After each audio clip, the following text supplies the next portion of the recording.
Hi, everyone, and welcome to a new episode of Cardboard and Gum. If you like the content on this channel, please go ahead and push the YouTube subscribe button.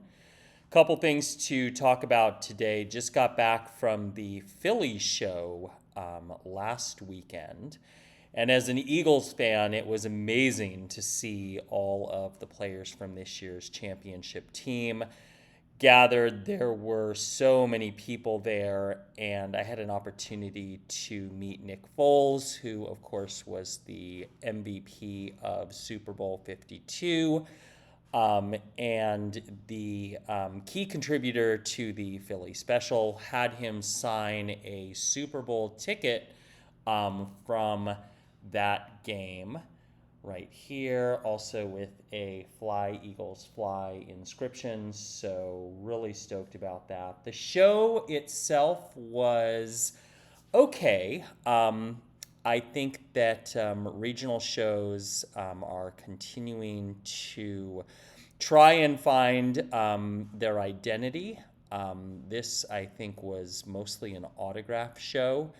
Although there were a significant number of dealers there, I saw most of the activity happening around the tables that were buying and selling Pokemon cards. Um, I've been to the Philly show a number of times over the years, and it was always sort of known as a vintage card show. A little bit tougher to identify the category of show that it is now. There's still some vintage there, and there is quite a bit of modern product as well. So not totally sure that that show is quite as much of a resource for the type of material that I'm looking for. That being said, like I said before, there were a lot of people there. It looked like mostly to meet the Eagles and get autographs. And Philadelphia, King of Prussia, is just such a cool area. Great food, which I definitely enjoyed while I was there. So it's about 4.5 months until the National, which is obviously the preeminent sports memorabilia gathering. So really looking forward to that. Also wanted to share a recent group of pickups with you today.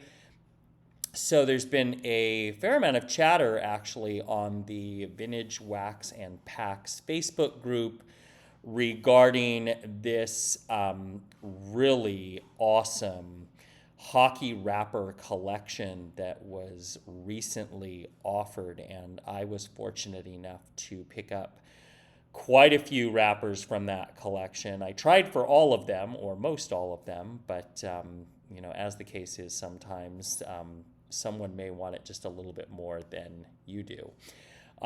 With that said, wanted to share the items that I was successful in picking up, starting with this 1953-1954 Parkhurst hockey wrapper.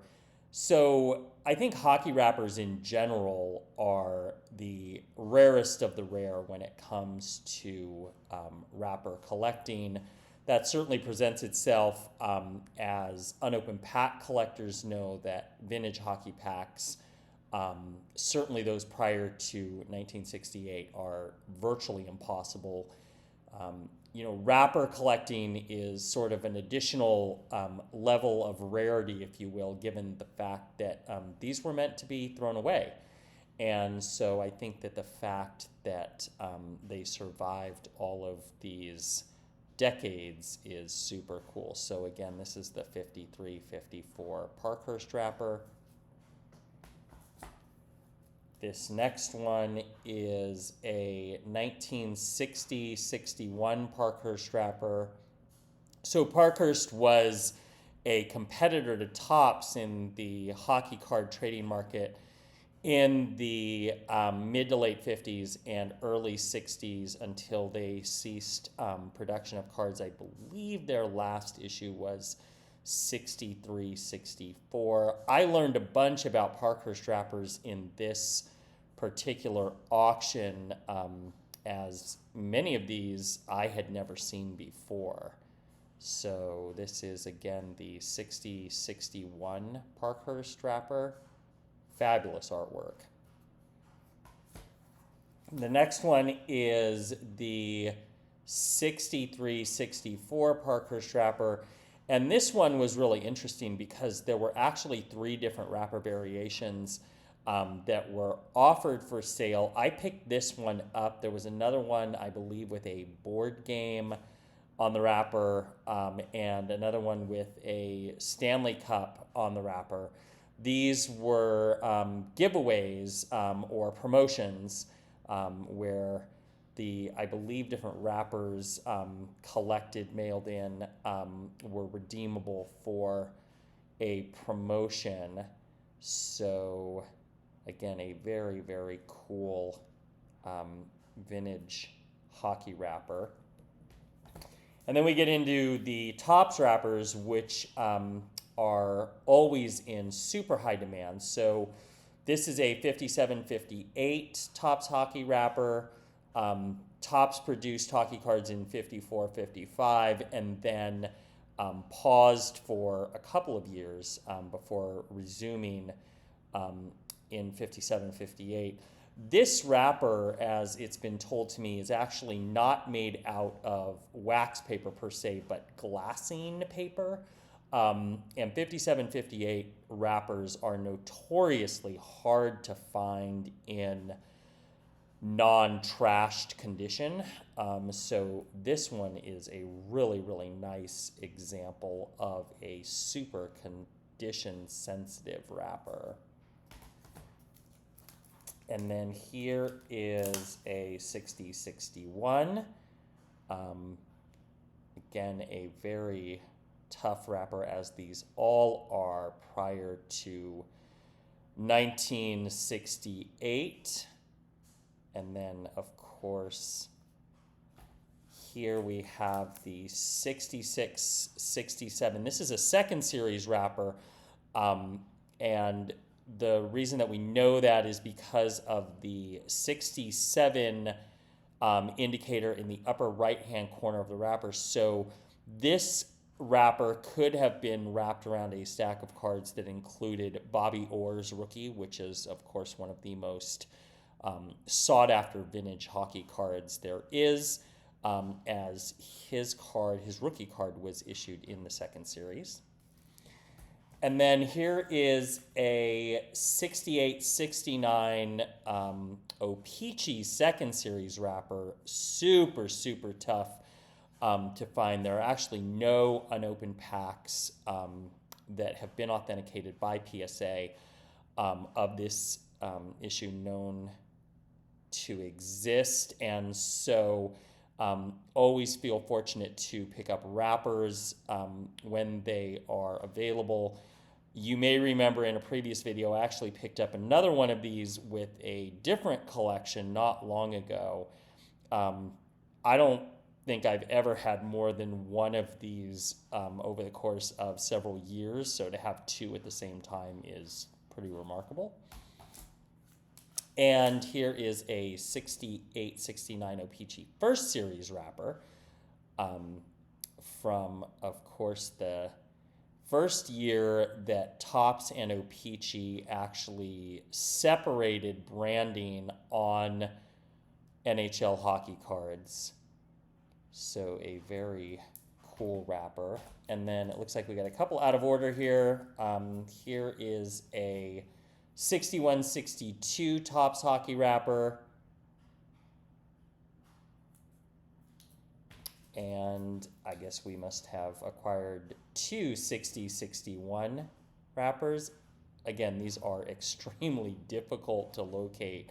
So the availability of this collection was remarkable, given the fact that often these wrappers don't appear for sale for years at a time.